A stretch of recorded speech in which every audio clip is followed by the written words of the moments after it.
বলবো কি, হ্যাঁ বলেন।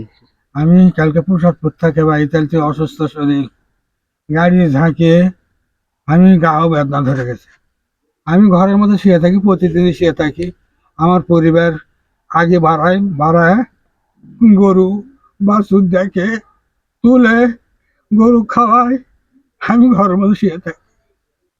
কিন্তু এরপরে আগের থেকে ওই ধাড়াচ্ছে, আমাকে মারার জন্য ধাড়াচ্ছে।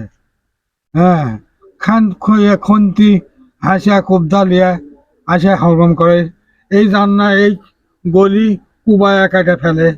এইরকম ভাবে আমার উপর অত্যাচার চালা যাচ্ছে। আমি সকালবেলা বয়ে ওই গরুর কাছে গেছে, আমি জানি না যে ওই গরুর কাছে গেছে। হ্যাঁ, কে বা উঠলো ঘর থেকে, এটাই খালি দেখতে পারবো।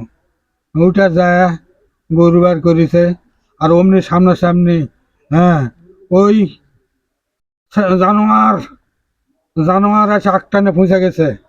ওই তখন এই বাবাড়িতে আছে আকটানে তখন করতে।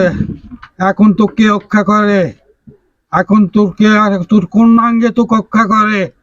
হ্যাঁ, দেখে নেব। আপনার ছেলে কি নেশা করতো? কে নিশ আগে করতো। বাবা ভাষা খারাপ করছে, ভালো কথা কও। হ্যাঁ, ঠিক আছে। তাহলে